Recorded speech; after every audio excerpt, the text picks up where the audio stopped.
Vamos dar sequência à nossa série de pregações em 1 Coríntios. Nós estamos em busca da excelência da vida cristã. E agora chegamos ao capítulo 3, do verso 10 ao verso 17. O tema da mensagem de hoje é Construindo para a Eternidade.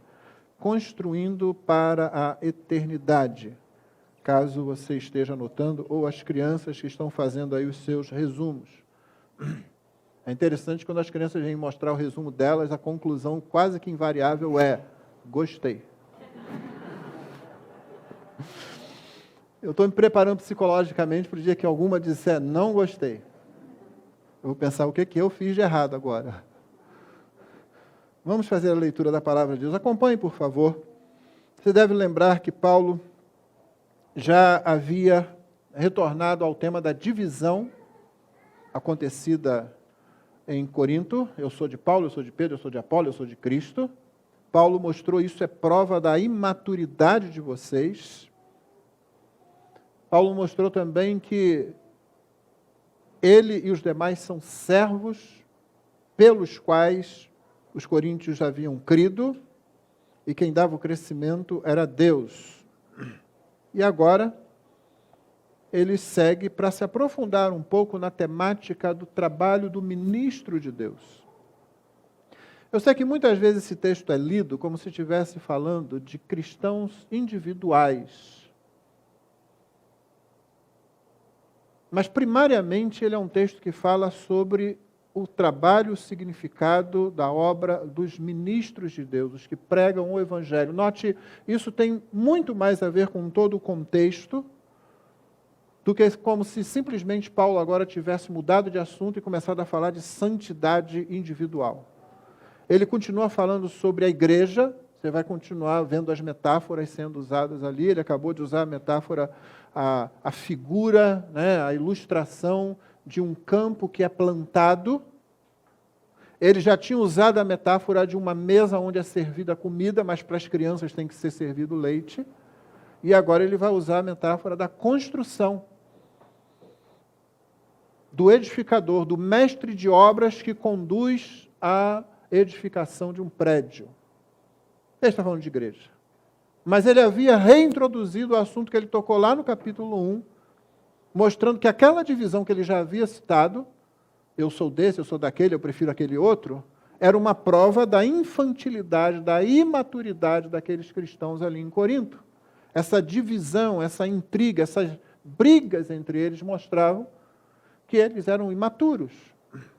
E na sequência, ele fala sobre, ele aprofunda um pouco mais o tema daqueles que pregam o Evangelho. E do que realmente importa acontecer quando o Evangelho é pregado. Porque senão a gente tem a ilusão de estar construindo alguma coisa que no dia do juízo simplesmente vai ser derrubada, completamente queimada.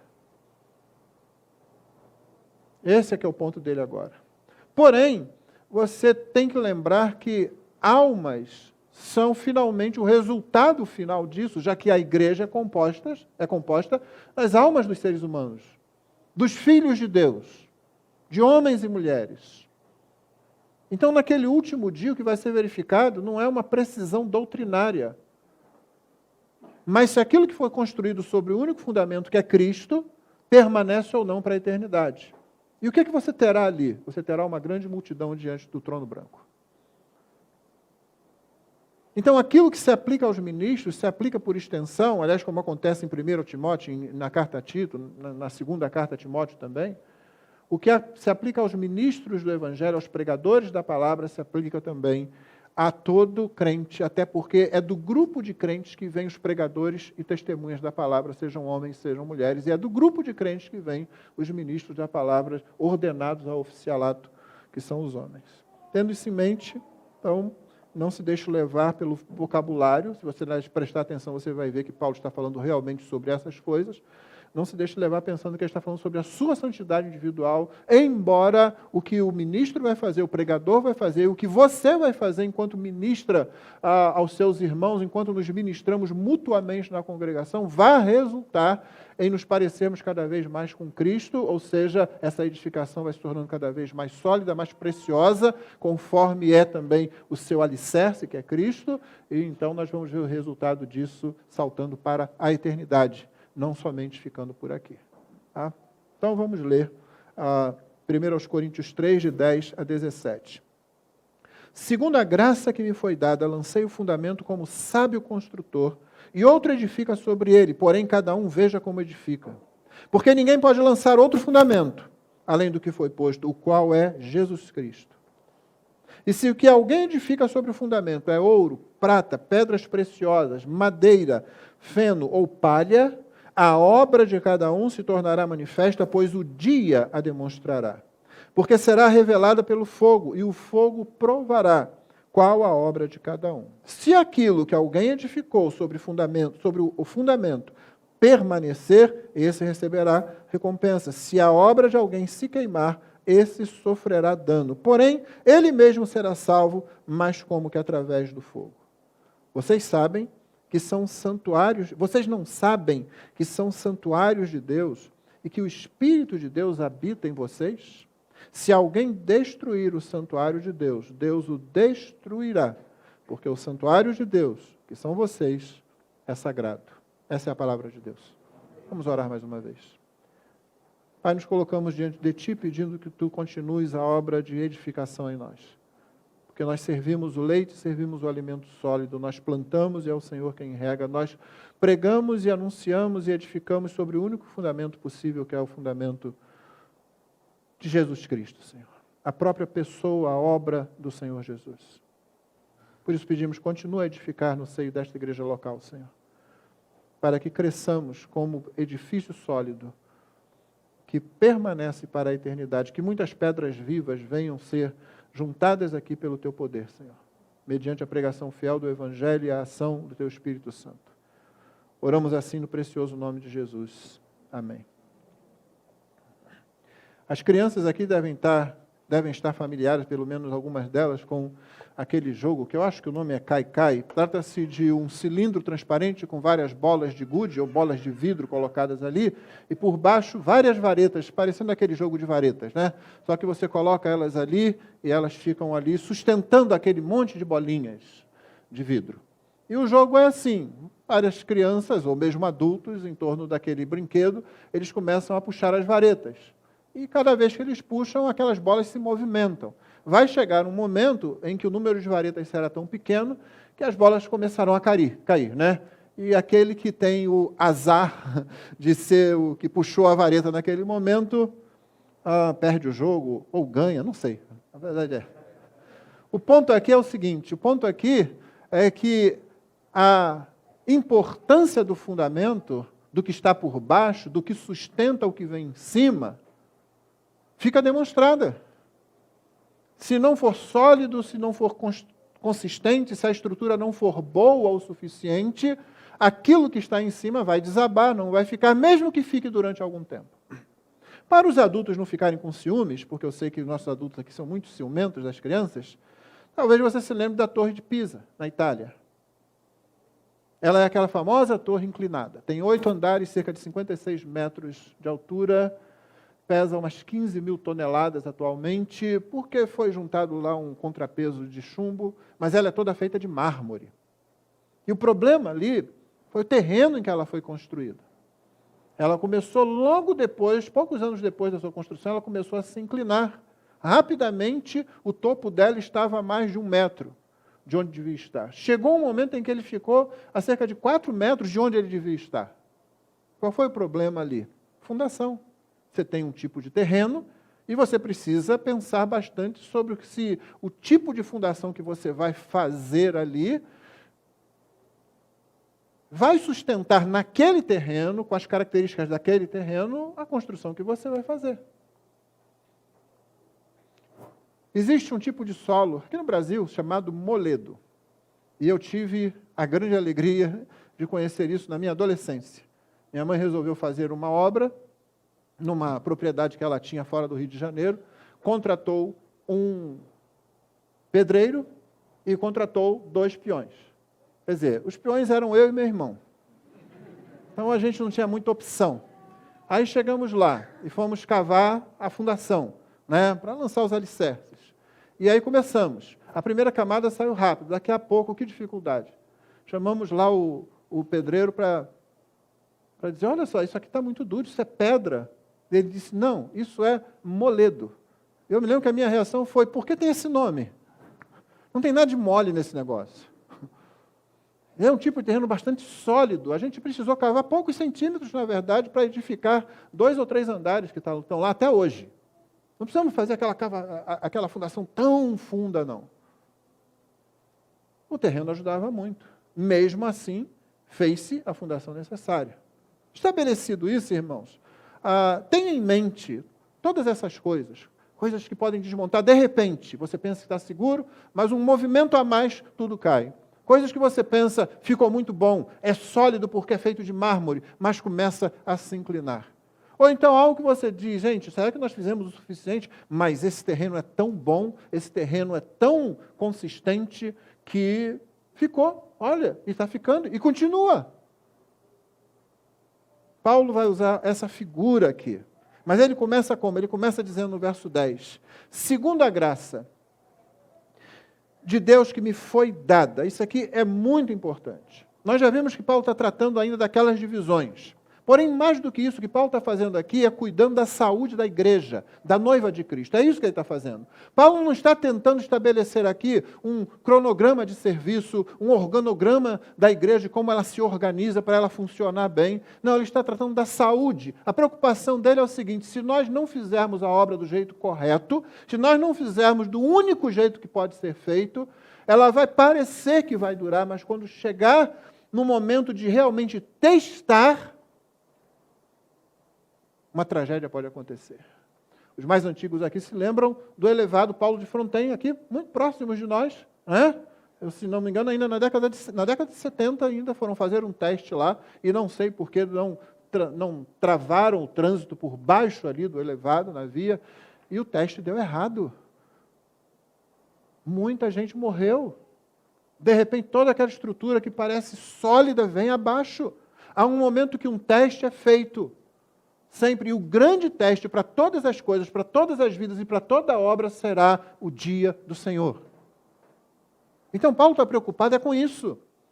Estamos edificando, estamos construindo para a eternidade. Note que ele faz o que aqui?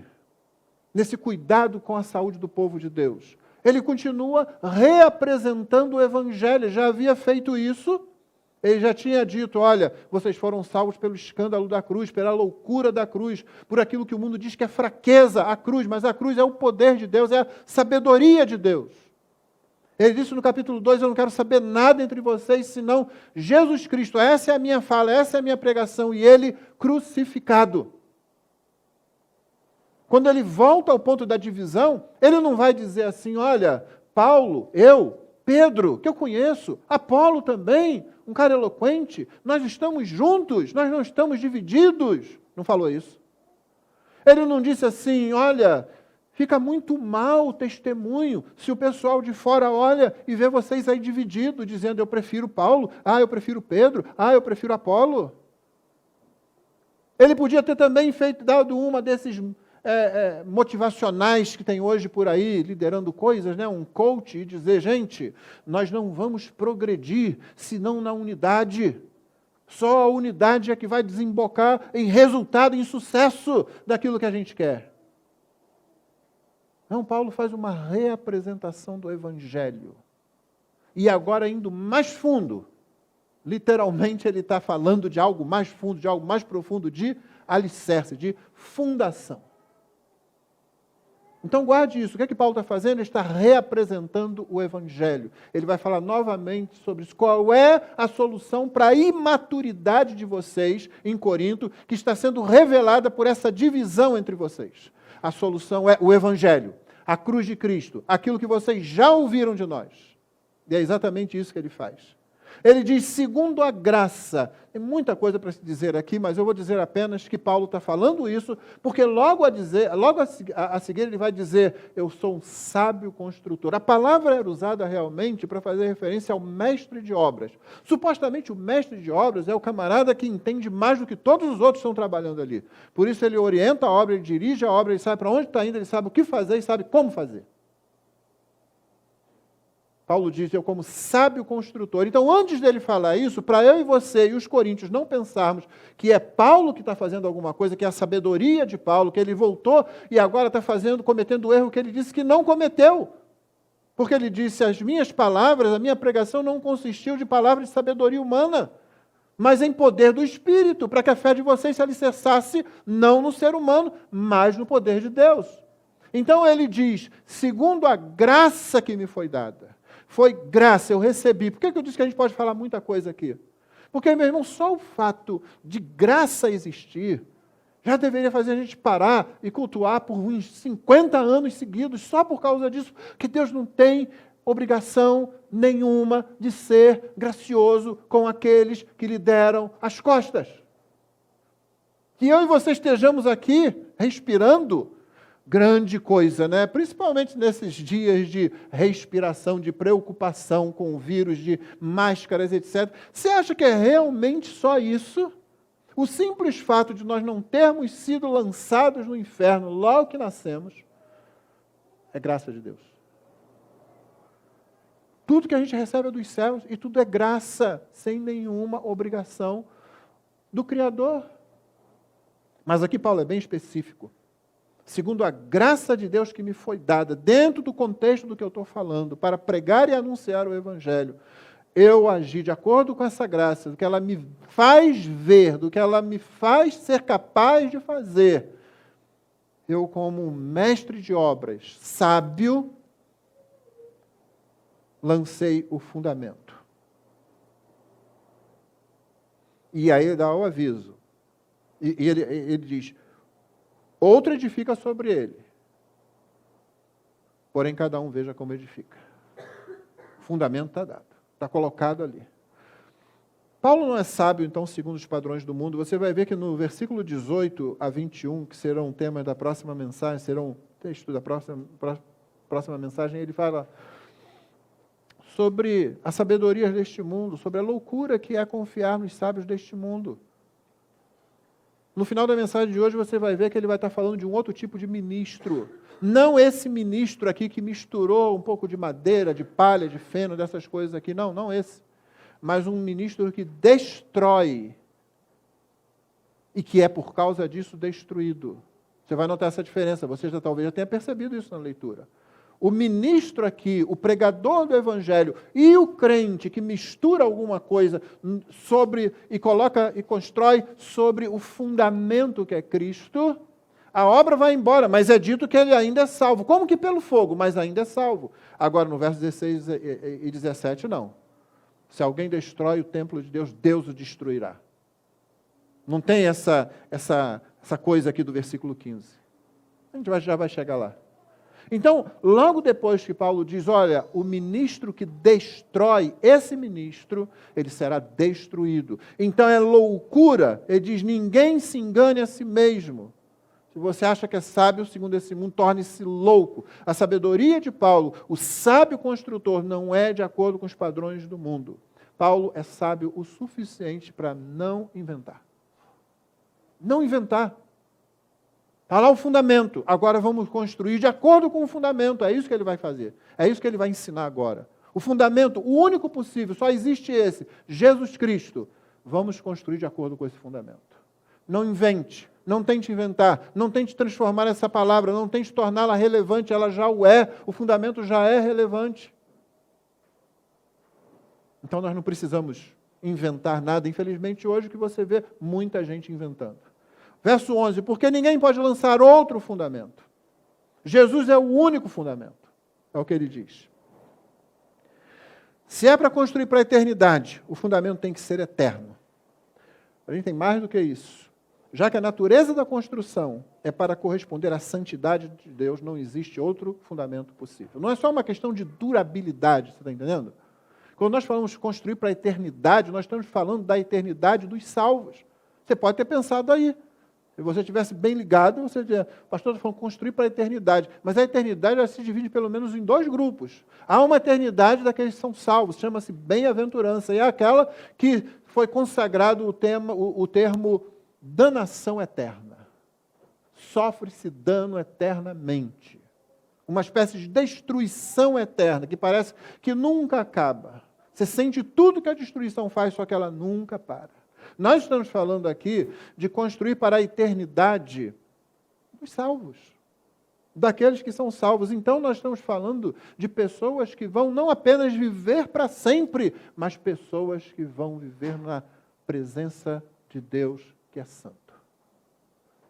Então, se a natureza da eternidade que queremos é aquela que tem a ver com a santidade do Criador, não existe outro fundamento. Quando Paulo diz ninguém coloque outro fundamento, ele não está supondo aqui que existe Jesus e existem outros que você talvez queira usar, não vai dar certo. Não, Paulo está dizendo não existe outro. Estamos construindo para a eternidade na presença da santidade de Deus. O único fundamento possível é o Senhor Jesus Cristo. Então preste atenção no que você faz. Porque se você lança qualquer outro fundamento, pode ainda ir para a eternidade, mas não na presença da santidade de Deus. Aí será na presença da justiça, do juízo, da ira de Deus. Ele é o único fundamento possível, porque a obra que estamos construindo não tem só características de durabilidade, mas da santidade de Deus. Versículo 12, e se o que alguém edifica sobre o fundamento é ouro, prata, pedras preciosas, madeiro, feno ou palha, o que a gente faz com essas figuras que Paulo usa aqui? Eu poderia começar, e talvez agradasse a alguns, acho que não nessa igreja, dizendo, ouro, irmão, representa o ministério da palavra, o pastor. Prata são os diáconos da igreja. Pedras preciosas são as nossas crianças, irmãos. Paulo não está falando disso, não. Vamos ver o que a Bíblia fala quando ela fala de ouro, prata, pedras preciosas. Olha só esses versos, você precisa apenas escutar. Salmo 19:10. São mais desejáveis do que o ouro. O quê? Paulo está falando, o salmista está falando sobre a palavra de Deus. Mais do que muito ouro depurado, e são mais doces do que o mel destilado dos favos. Salmo 119, que é um grande acróstico sobre a palavra de Deus, usando várias palavras para fazer referência à palavra do Senhor. No seu verso 7:2 diz o seguinte, para mim vale mais a lei que procede da tua boca que milhares de peças de ouro ou de prata. Provérbios 2, de 1 a 5, diz assim, meu filho, se você aceitar as minhas palavras e guardar no seu coração os meus mandamentos, se você der ouvidos à sabedoria e inclinar seu coração ao entendimento, sim, se você pedir inteligência e gritar por entendimento, se buscar a sabedoria como a prata e a procurar como se procuram tesouros escondidos, então você entenderá o temor do Senhor e achará conhecimento de Deus. Ainda em Provérbios 3, de 13 a 15, feliz é quem acha a sabedoria, feliz é aquele que alcança o entendimento, porque o lucro que a sabedoria dá é melhor do que o lucro da prata, e a sua renda é melhor do que o ouro mais fino. A sabedoria é mais preciosa do que joias, e tudo que você possa desejar não se compara com ela. Provérbios ainda, capítulo 8, 10 e 11, aceitem o meu ensino em vez da prata e o conhecimento em lugar do ouro escolhido, porque a sabedoria é melhor do que as joias, tudo que se possa desejar não se compara com ela. Jeremias 23, 28, o profeta que tem um sonho, conte-o como um simples sonho, mas aquele em quem está a minha palavra, fale a minha palavra com verdade. O que é que a palha tem a ver com o trigo, diz o Senhor? Ou seja, o falso profeta, que dá a falsa palavra de Deus, é aqui em Jeremias comparado com palha. Em oposição, no caso aqui, é trigo, mas é palha. Então ficou claro aqui como a Escritura associa ouro, prata, pedras preciosas com a palavra de Deus, e associa o engano, a mentira, o falso profeta com palha. Interessante que no tempo do seminário usava-se justamente essa figura. E aí, você pregou domingo passado? A gente perguntava para um colega, né? Preguei na igreja tal, falou muita palha lá? Isso existe entre seminaristas também. O pior é que às vezes alguém tinha falado mesmo muita palha. Então, da mesma forma que só existe um fundamento, só existe um evangelho. O evangelho diluído, representado pelas coisas que são consumidas pelo fogo, madeira, feno, palha, não é evangelho realmente. Aliás, como foi dito na oração aqui, não é evangelho. Não se trata de que existe outro evangelho. Ele acaba não tendo a mesma origem do evangelho, que vem de fora da criação. Ele acaba não tendo o mesmo poder do evangelho. Ele acaba iludindo, camuflando, por fim ele engana até a igreja. Mas ele não tem o poder do evangelho, aquele poder de salvar todo o que crê, aquele poder de transformar o coração humano. Ele finalmente não alcança o fim supremo do evangelho, que é a glória de Deus. Quando você mistura o evangelho, ele na verdade vai perdendo o poder. E o grande problema aqui, irmãos, é que o falso evangelho, mesmo quando o fundamento está colocado e você começa a construir essas coisas, o grande perigo aqui é que há uma porta aberta para a entrada de todo tipo de erro. Não é só que está mais ou menos assim. Não, o pastor prega lá, as pessoas às vezes se mudam aqui da igreja, vão para outra igreja. Não, o pastor não é reformado. Eu não sei, irmão, eu espero que você que está aqui hoje, se daqui a pouco for para uma outra igreja e venha falar de lá que aquela foi a melhor igreja que você conseguiu encontrar, sua preocupação não é se o pastor lá é reformado. Embora eu entenda que a doutrina reformada, e, por favor, tem muita gente aí usando o nome reformado, tem sites, tem instituições dizendo lá reformado, tu vai ler o que o camarada escreve, de reformado não tem nada. Está precisando de uma reforma completa ainda. Tá? Então não vá atrás. Aliás, eu alertei o pessoal outro dia num grupo da igreja para isso. Não pega essas instituições que têm nomes de pessoas históricas, né, que a gente respeita e tal, não. Primeiro, porque aquelas pessoas também tiveram suas falhas. Segundo, porque colocar o nome de uma pessoa, de um personagem histórico que foi importante na história da igreja, ou chamar alguma instituição de igreja, ou qualquer coisa assim, isso não quer dizer que aquele grupo realmente está lutando a favor do reino de Deus. Então a gente precisa ficar atento a isso. Então, se você qualquer dia for para outra igreja, a preocupação não é tanto se a pessoa é reformada, mas ela está procurando pregar a Bíblia com fidelidade. Porque se ela estiver fazendo isso, não é com fidelidade, é com coerência. Não confunda a coerência com fidelidade. Eu costumava pregar a Bíblia o mais coerentemente possível, porém um fenômeno acontecia também.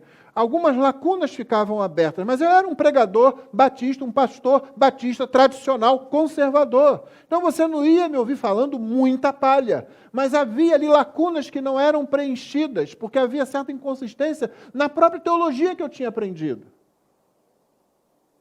Quando eu cheguei ao conhecimento da teologia da reforma, a primeira coisa que ela faz é o seguinte: sola escritura, tota escritura, ou seja, somente a escritura e toda a escritura. Começa muito bem. Esse é um bom alicerce para a teologia, começar pela palavra de Deus e toda a palavra de Deus. Aí eu disse, não posso mais evitar essas lacunas, essas coisas para as quais eu não tenho uma resposta, não, tem que achar aqui, senão eu não posso mais pregar isso. Então, quando você abre e começa a misturar, mas uma madeirinha aqui vai escorar bem. Gente, não dá para colocar pedra preciosa, vamos colocar uma palhazinha aqui, depois a gente passa algo por cima. A questão não é que está ficando mais ou menos, a questão é que, como eu disse, abre-se uma porta para a entrada do erro de diversas formas. E o evangelho acaba deixando de ser evangelho. Pense sobre isso. Já é uma dificuldade quando nós pregamos o evangelho com fidelidade. A gente tem que ficar lembrando o tempo todo. Né? Igreja reformada sempre se reformando. É a nossa preocupação ir diante de Deus, diante do Espírito, diante do Senhor Jesus, diante da palavra dEle. Para dizer, Senhor, eu estou no caminho certo.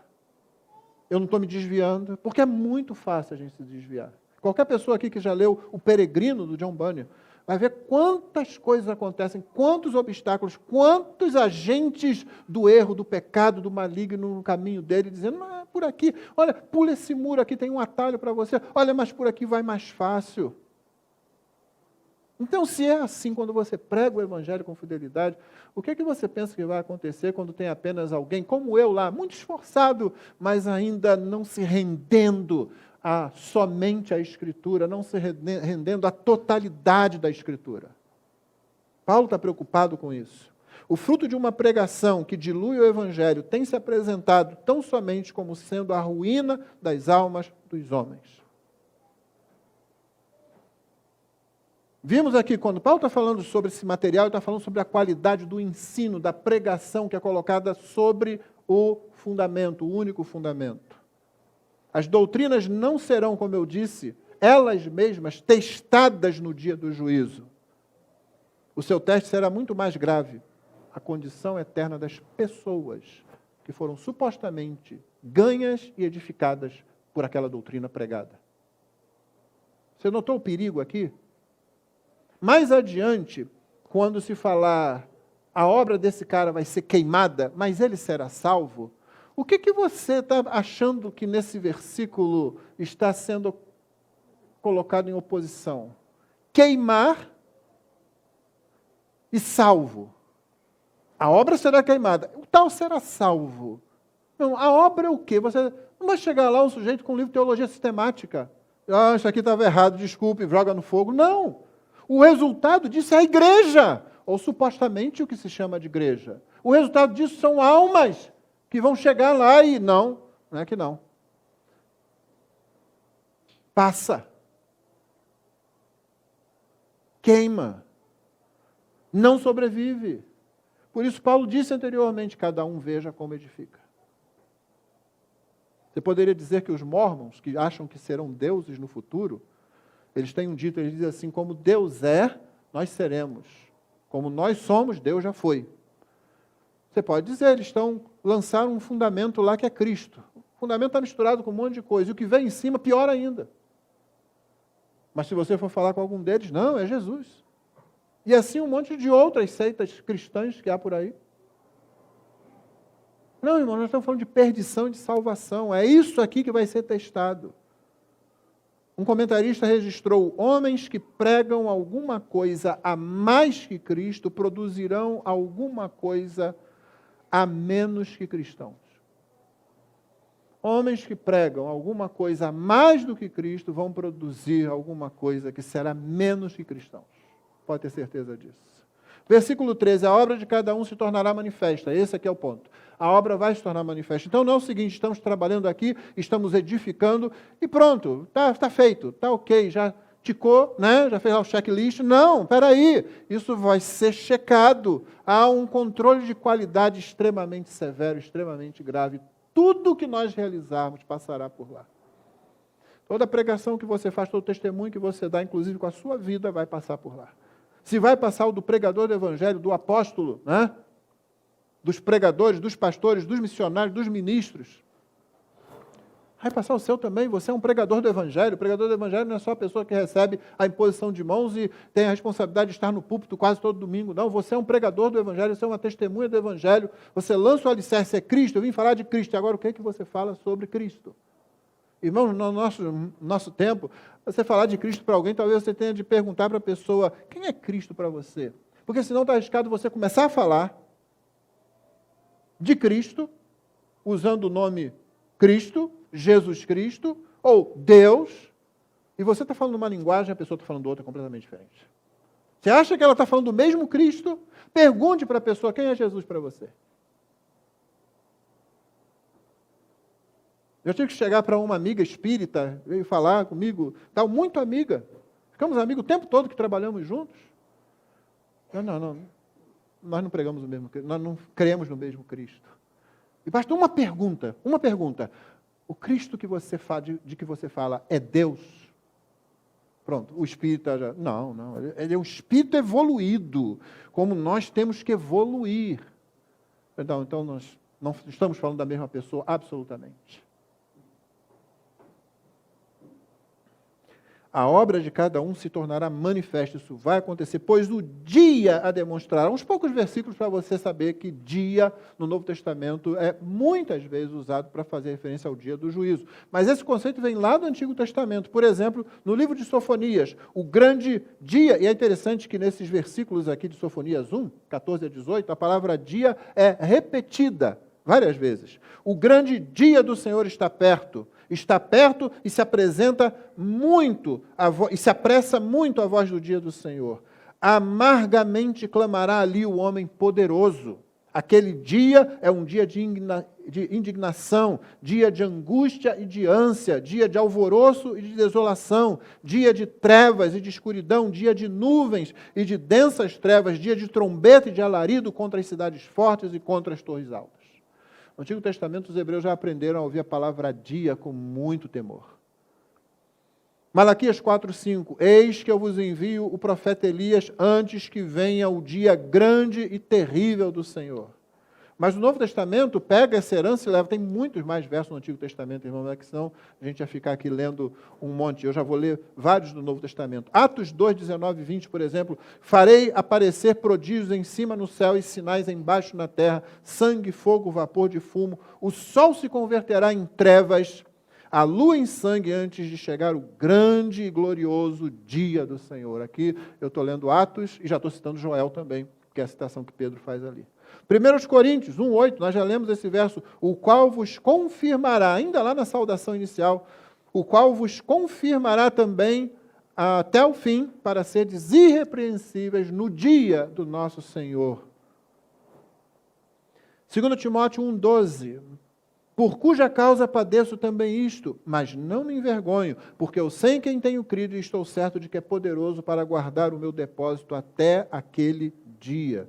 2 Timóteo 4,8, desde agora a coroa da justiça me está guardada, a qual o Senhor, justo juiz, me dará naquele dia, e não somente a mim, mas também a todos os que amarem a sua vinda. Finalmente, 2 de Pedro 3, 11 a 12. Havendo, pois, de perecer todas estas coisas, que pessoas vos convencerem em santo trato e piedade, aguardando e apressando-vos para a vinda do dia de Deus, em que os céus em fogo se desfarão e os elementos ardendo se fundirão. Acho que eu não preciso argumentar que quando Paulo diz aqui, o dia vai manifestar através do fogo, nós estamos falando do juízo de Deus, do juízo final de Deus. Então é preciso que a gente não utilize outro tipo de medidor, outro termômetro. Aí eu vejo a igreja cheia. Gente, a igreja está cheia. Um tempo pequeno desse também não é lá grande coisa, não é? Mas aí eu fico entusiasmado, olha só, isso é o resultado. E se a igreja cresce mais? Não, irmão, o teste não é aqui. Aí as pessoas dizem, pastor, eu gosto de você. E o teste não é esse. Não é hoje o dia. Hoje é o dia de proclamação. Hoje é o dia de anunciação. Hoje é o dia de pregação do Evangelho. Até que o Senhor Jesus volte, esse é o nosso dia. Dia de pregação. Mas vai chegar aquele dia. Aquele dia. Demonstrar em todos esses versos, do Antigo e do Novo Testamento. Esse é que é o teste. É esse que a gente vai estar lá para ver. E agora? Paulo diz, verso 14, se aquilo que alguém edificou sobre o fundamento permanecer, esse receberá a recompensa. Então, note, permanece a recompensa. Na tentativa de garantir resultados, muitos fazem o que bem entende, produzindo resultados visíveis aos olhos humanos, porém sem a marca da eternidade na santidade. Foi o que eu acabei de dizer. Eu vou fazer o teste logo agora. Você não tem visto o meu ministério, não? Como a igreja tem crescido? Gente, a igreja cresceu, meu ministério está aprovado por Deus. Não, irmão, o teste não é agora, não. O teste é lá. É lá naquele dia. O meu e o seu também. Vamos ver o que você fez. Não, pastor, eu preguei. Eu dei bom testemunho para o meu marido que não é crente, para a minha esposa que não é crente, para o meu filho que não é crente, para o meu pai que não é crente, para o meu patrão que não é crente, para o meu empregado que não é crente, para o meu aluno que não é crente, para o meu professor que não é crente, para o meu vizinho que não é crente. Eu dei bom testemunho. Eu dei bom testemunho. Aí o Senhor vai passar o fogo. E se for madeira? E se for palha? E se for feno? Não é agora, não. Não é porque você fala de Cristo, tem um folheto lá, e o seu vizinho gosta de você, o seu patrão acha você legal porque você é crente, então você é honesto, você trabalha lá e tal, e ainda falou com ele, ele respeita você. Esse não é o teste. O teste é lá. É naquele dia. E o ponto é o seguinte, vai permanecer ou não vai permanecer? quando a gente tenta melhorar a coisa, então você não está vendo? Não está vendo o resultado? Aí você está botando muita minhoca na cabeça, você está querendo também achar defeito em casca de ovo, e começa todas essas coisas aí, uns provérbios que não estão na Bíblia, né, mas que a gente acha que é muito bom nessa hora usar, não é? Só que Deus não está ligando para isso, irmão. Eu e você vamos chegar diante dele, e o dia vai revelar através do fogo o que permanece e o que não permanece. Se permanecer, você recebe recompensa. Recompensa aqui, ou galardão, é muito difícil você dizer sobre o que Paulo está falando, mas a maioria dos intérpretes concorda que o que está se falando aqui é você simplesmente receber aquele bem-estar, servo bom e fiel do Senhor Jesus Cristo. É só isso. Como diz o hino do cantor cristão, não é só isso, será céu para mim. Mas poder a luz do seu rosto fitar, só isso será céu para mim. Imagina você ouvindo, bem-estar, servo bom e fiel. Entra no gozo do teu Senhor. Então não importa aqui se você preferir, se você for muito gráfico, né, você prefere lá, eu vou receber uma coroa. Tá, uma coroa de ouro na cabeça, eu não sei para que você quer isso na eternidade. Né? Até alguém te dizer assim, até João chegar para você, meu irmão, eu usei isso lá no Apocalipse, tá? É uma figura de linguagem, irmão. O pastor nunca ensinou para você, não é coroa, não. A pessoa está um membro da primeira igreja batista bíblica do Rio de Janeiro, cadê minha coroa? Cadê minha coroa? Você vai falar de uma coroa aí e tal? Cadê a mansão? Mansão celestial, né? Procurando aí uma casa de 3, 4 andares, com 3 carros na garagem. Cadê? Não, meu irmão, você ouvir Jesus dizer, você me serviu bem. Vem cá, deixa eu te dar um abraço. Deixa eu começar a mostrar para você como é que é aqui. Eu gosto de pensar que Jesus vai fazer isso com cada um de nós. Não, Jesus, eu não consigo pensar que Jesus vai fazer igual um guia turístico. Já viu o guia turístico? Ele vai com o negócio em pé assim, para você poder não se perder, você olha, né? De vez em quando aqui no centro do Rio você vê alguém, né? E vai aquele grupo atrás. E ele falando lá, aqui é isso, é aquilo, quem ouviu, ouviu, quem não ouviu, não ouviu. Não, eu gosto de imaginar, e estamos na eternidade, tem tempo para isso. Eu gosto de imaginar que ele vai pegar cada um assim, deixa eu te começar a apresentar o que é que vai acontecer aqui, tá? Ficar com você só um tempinho, mas eu já vou te começar a mostrar. Você me serviu bem, você é um servo bom, fiel. Você quer coroa mesmo? Quer diadema para botar na cabeça? Se a obra, verso 15, de alguém se queimar, esse sofrerá dano, porém ele mesmo será salvo, mas como que através do fogo. Se queimar, é salvo, mas como se fosse pelo fogo. Meu irmão, na verdade, não se trata de uma aposta. Você pode ficar com essa ideia aí, não é isso não. Não é uma aposta de aguardar até o último dia para ver, vamos ver lá. Não é assim não. A pessoa, se fosse isso mesmo, você prega 20 e tantos anos numa mesma igreja e tal, e fica ainda lá no final assim, vamos ver, né, e tal. Ih, aquele irmão não entrou. Ai. Eu pensei que o irmão ia entrar, tocava no louvor da igreja, fazia oração de confissão de pecados, e está indo para baixo, não está indo para cima. Não é assim não, graças a Deus não é assim. 1 Tessalonicenses 1, 4, 5, olha só a ousadia da afirmação de Paulo aqui, que consolação é essa afirmação para qualquer um de nós que prega o Evangelho e para todos os que têm interesse na edificação da igreja.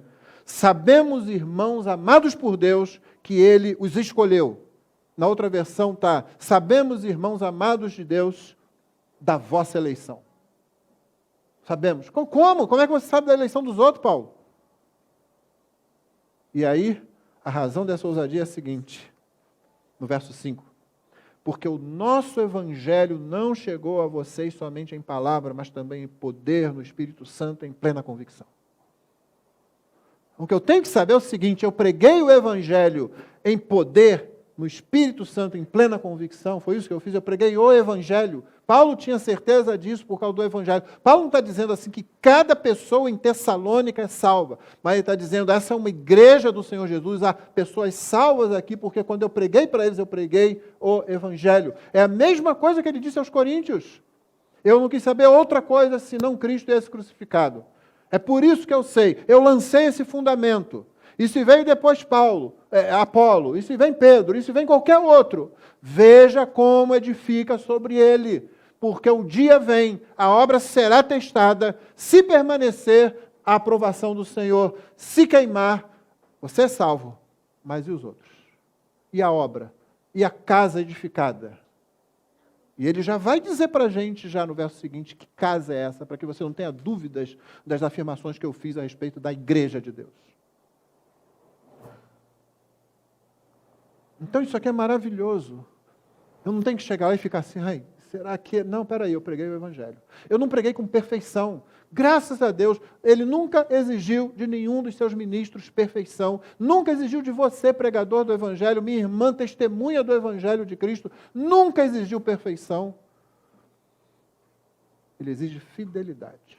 E Ele sabe que mesmo nossa fidelidade não será perfeita.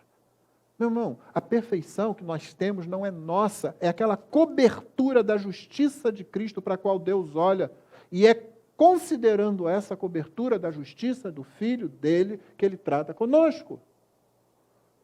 Então, nossa pregação não será perfeita, o seu testemunho não será perfeito. Não fique esperando, por isso eu digo mais uma vez, não fique esperando ter todos os argumentos de apologética, todas as técnicas de evangelização, para então falar do Evangelho. Lembra daquele sujeito lá, cego de nascença, curado por Jesus? Quando apertaram de um lado e do outro, ele não sabia o que dizer, ele falou a única coisa que ele podia dizer, olha, eu só sei uma coisa, eu era cego e agora vejo. Você sabe o que isso causou nos fariseus? Causou o seguinte, olha, desenhando para vocês, eu estou aqui essas décadas todas, eu estou cego esse tempo todo, vocês passam por mim esse tempo todo, no dia que Jesus passou, eu era cego, agora eu vejo. Entendeu? Por que eles ficaram detestando aquele homem? Tu é nascido todo em pecado e nos ensinas a nós? O cara foi perguntar para ele, vocês também querem ser discípulos dele? Mas o quadro é esse. No dia que ele passou por mim, eu era cego, agora eu vejo. Vocês passaram por mim décadas. Nunca nem olharam para mim. Quem é que era cego, afinal?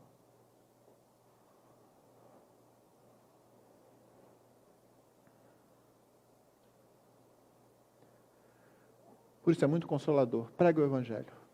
Confia no Senhor e prega o Evangelho. Estuda o Evangelho, estuda cada vez mais. Não, faz os cursos de apologética que você vai. Curso fiel de liderança, irmão. Vai lá. Tá? Eu sei que eu sou suspeito de falar, mas vai lá, curso fiel de liderança, tem muita coisa boa ali para você. E em relativamente pouco tempo, você consegue administrar seu tempo. A dona de casa, a mamãe que está aí e tal, consegue. E você não tem que fazer 20 anos seguidos, não. Faz um hoje, depois de algum tempo faz outro. Mas faz um bem feito, conversa sobre ele, põe em prática o que você aprender. Mas confie no Evangelho. Confie no Evangelho. É isso que você tem que fazer. Para chegar lá, não, eu estou me aproximando daquele dia. Por que você acha que Paulo pode dizer que ele acabou a carreira, combateu o bom combate, ele guardou a fé? Desde agora, com o texto que já foi citado. O Senhor justo juiz, é interessante que ele apela para a justiça de Deus, não para a misericórdia nem para a graça, o Senhor justo juiz me dará a coroa da vida. Por que ele tem essa segurança? Pela mesma razão que ele tinha segurança lá em Tessalônica de ter pregado o Evangelho. Por isso, eu sei da eleição de vocês. Verso 16, vocês não sabem que são santuário de Deus e que o Espírito de Deus habita em vocês? Gente, Paulo está criticando, Paulo está fazendo uma demonstração severa aqui. Vocês não sabem disso. Então agora nós sabemos o que a gente está edificando, né? Templo. Santuário de Deus. A palavra aqui traduz bem, a nossa versão traduz bem, santuário. O grego é naos, que fazia referência não a todo o complexo do templo, mas ao templo especificamente. Então, quando eles ouviram isso, principalmente os judeus, mas também todos os que haviam sido instruídos, porque a pregação que eles tinham era no Antigo Testamento.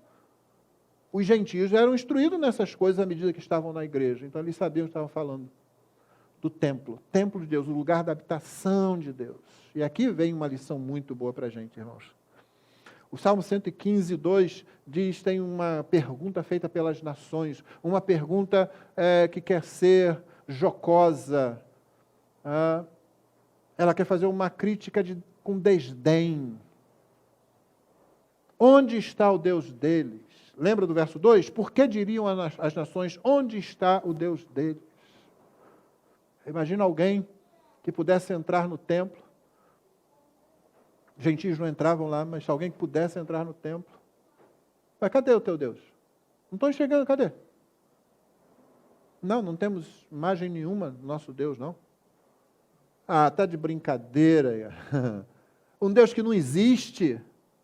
A resposta do Salmo 115, você deve lembrar, né? No céu está o nosso Deus e tudo Ele faz como lhe agrada. Mas eles tinham que enfrentar isso. Os cristãos tinham que enfrentar isso. Nosso templo é simples, irmão. Quando passarmos para outro lugar, vamos construir um templo simples também, com o que nos é necessário. É isso. Para fazer o quê? Para fazer isso que estamos fazendo aqui, exatamente a mesma coisa, pregar a palavra. Os puritanos tinham templos muito simples, em contraposição ao catolicismo medieval, à igreja anglicana na Inglaterra também, com todo aquele aparato, com todo aquele negócio que acabou ofuscando o evangelho. Eu não estou dizendo que seu templo tem que ser feio por dentro, não, tá? Não é disso que a gente está falando, não. Mas nós continuamos enfrentando a mesma pergunta: cadê o seu Deus? Cadê o seu Deus? Ah, eu carrego aqui o meu Deus pendurado aqui. Ah, eu tenho lá um cantinho com o meu Deus pendurado lá. Talvez não chame de Deus, chame de outra coisa qualquer.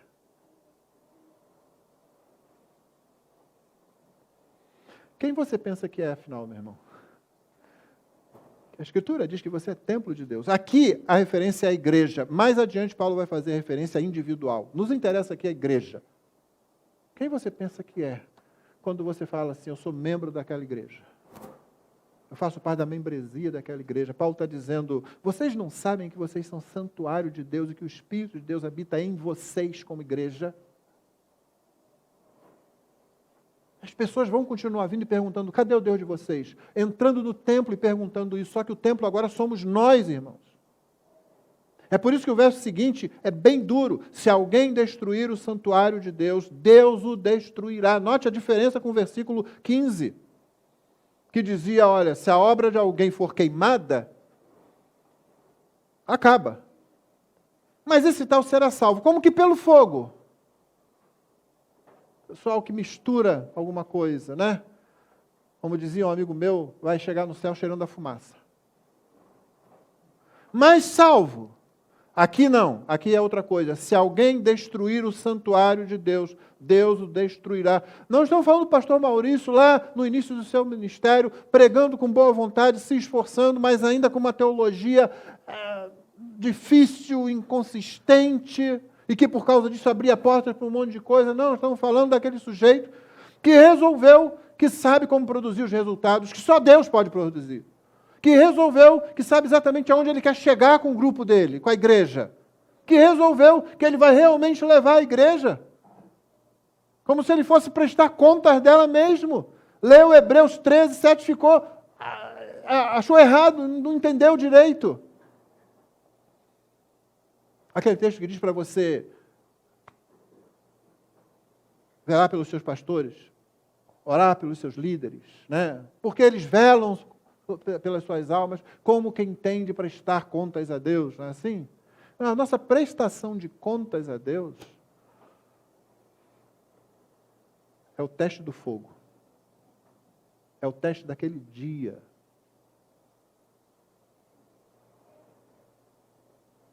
Mas alguém está achando que vai realmente, sei lá, alguém pensa que vai entrar lá: olha, eu trouxe aqui, Senhor, hall de membros da igreja, faz uma fila aqui, pessoal, e algum anjo vai vir lá e dizer assim: o que você pensa que está fazendo? Minha igreja, que eu estou... Sua igreja? Acho que você entendeu errado, cara. Ela não é sua igreja, é a noiva dele. Se alguém destruir o santuário de Deus, Deus o destruirá. Porque o santuário de Deus é santo. E aqui nós traduzimos bem, a nossa versão traduz muito bem esse texto. Aliás, perdão, não essa versão aqui. A tradução está correta. Mas no grego a expressão fica em último lugar. O santuário de Deus, né, é santo. Eu sei que o pessoal gosta de traduzir sagrado porque falou santuário, santo, né? No bom português isso fica devendo, né? Não é um bom estilo, não, mas está assim. O santuário de Deus é santo, e é isso que vocês são. A ênfase fica aí, no grego, entendeu? Se alguém destruir o santuário de Deus, Deus o destruirá. Porque o santuário de Deus é santo e é isso que vocês são. Então agora pense comigo, irmão, o seu papel como pregador do evangelho no meio da igreja. Mas pastor, eu não vou para o púlpito, eu não prego do púlpito. Não, você prega no meio da igreja, você edifica o seu irmão. Lembra lá de 1 Tessalonicenses 5,14, que todos nós admoestamos, todos nós consolamos, todos nós amparamos, todos fazemos isso. Você está edificando o santuário de Deus, ou você está destruindo o santuário de Deus. Ou você está colocando ouro, prata, pedras preciosas, ou você está colocando madeira, palha, feno. Dentro da igreja. Você está fazendo isso. Então, é para você pensar sobre o alerta de Paulo. Eu lancei o fundamento, o único possível, agora cada um veja como edifica. Então, eu quero crer que eu consegui deslocar o seu pensamento, se você já tinha lido esse texto, de algo como se fosse só a sua vida, né, edificar a minha vida de santidade diante de Deus, o que você deve fazer também. Só que não é esse o assunto desse texto. O assunto desse texto é como nós edificamos o santuário de Deus, que é a igreja de Cristo. E eu e você somos chamados para isso. O santuário é santo. Deus vai destruir quem quiser destruir o seu santuário, porque Deus não vai permitir que o seu santuário seja realmente destruído. Irmãos, 3 coisas que sobressaem aqui de tudo isso. Primeiro, obreiros de Cristo são sábios, não são espertos. Entende a diferença? Não é o espertalhão. É sábio, é diferente. O sábio é aquele que não inventa. O sábio é aquele que se humilha. O sábio é aquele que recebe e faz como recebeu. Segundo, a natureza da fundação e do material determina a natureza da construção. A fundação é Cristo, ótimo. E o material é a boa palavra de Deus, então você já sabe o que vai sair dali. Você não vai chegar lá naquele dia tremendo, não. Não, nós construímos. Foi mais difícil, demorou mais, tivemos que cavar mais, tivemos que refazer alguma parte, porque notamos que alguém deixou cair um pouco de palha, alguém deixou cair um pouco de madeira, e nós tiramos lá e botamos prata, botamos ouro, botamos pedras preciosas. É a constante renovação. Foi mais chato, dava a impressão que a gente queria criticar todo mundo. Algumas pessoas olhavam para a gente dizendo, mas vocês são caçadores de heresias. Eu já fui chamado disso, na verdade. Caçador de heresia? Não, irmão, não sou caçador, eu sou pregador do evangelho. Eu sou pregador da sã doutrina, e toda vez que você prega a sã doutrina, a heresia tem que sair correndo. Ela é exposta. Aí dá trabalho. Lá vem aquele irmão de novo. Lá vem, mas de novo, mas eu sei, irmão, mas meu irmão, o que a Bíblia diz? O que a palavra diz? O que a Escritura diz? E eu me lembro de uma vez de um irmão dizendo que ia resolver uma briga lá com outro irmão, mas nada na Bíblia não. Nada na Bíblia não. Nada na Bíblia não. Entendeu? Gente, Terceiro, o novo templo é de uma glória superior, então sua pureza e sua estrutura têm que ser superiores. A aplicação dessas 3 coisas que eu disse, os obreiros de Cristo são sábios, não são espertos. A natureza da fundação e do material determina a natureza da construção. E o novo templo é de uma glória superior àquele templo que estava lá em Jerusalém. Sua pureza e estrutura têm que ser superiores também. 3 aplicações rápidas e fáceis. Pessoas sábias não se deixam confundir. Elas não buscam soluções mágicas e não são facilmente movidas da sua posição. Então, quando surge agenda LGBT, política de cancelamento, cultura de cancelamento, confusão de evangelho com coisas que são alinhadas ao evangelho, mas não são evangelho. Eu falei aqui do perigo da gente confundir evangelho com conservadorismo. Eu que me julgo conservador. Sim, eu me defino como conservador, mas não vamos confundir evangelho com conservadorismo. O obreiro de Cristo é sábio e ele não busca soluções mágicas, ele não se deixa mover com facilidade, porque ele não é confundido. Ele é sábio porque ele está firmado no Evangelho. O lançamento da fundação foi feita e ele constrói com o Evangelho, com a boa palavra, ele constrói com ouro, prata e pedras preciosas. Segundo, nós construímos uma igreja, é isso que a gente está fazendo. Qualquer alteração nessa planta, mesmo que bem intencionada, diminuirá a igreja e não vai alcançar o resultado que dura para a eternidade na santidade. A igreja, irmão, toda vez que a gente for resolver qualquer coisa, tem que ser nos termos do Evangelho. Não adianta. A hora que a gente discordar de alguma coisa, a gente vai construir um templo, a gente vai se mudar de um lugar, a gente vai fazer um culto de determinado jeito, vai começar um projeto para alcançar determinada área da cidade ou determinado grupo da cidade. Não tem outra planta para usar. Tem muita gente, muito teólogo, muito pastor, muito projetista de igreja por aí dizendo, gente, Paulo está falando dessas coisas porque Paulo não enfrentava os desafios do século XXI. Ou seja, primeiro ele focou em Paulo, não focou em Cristo. Segundo, ele focou nas ferramentas da tecnologia principalmente, porque o pecador continua o mesmo pecador. Fez atrocidades lá no passado, faz atrocidades hoje, só não faz mais por causa da graça comum que o restringe. Então não, nós estamos usando a única coisa capaz de levar a resultados eternos na santidade, o Evangelho da obra perfeita de Cristo, pregado sobre a pessoa perfeita de Cristo, que é o único fundamento. Finalmente, nós não convidamos o mundo ao templo, como Israel fazia. As nações iam, gentios iam ao templo. Eles não podiam entrar nas áreas restritas do templo propriamente dito, mas eles iam lá.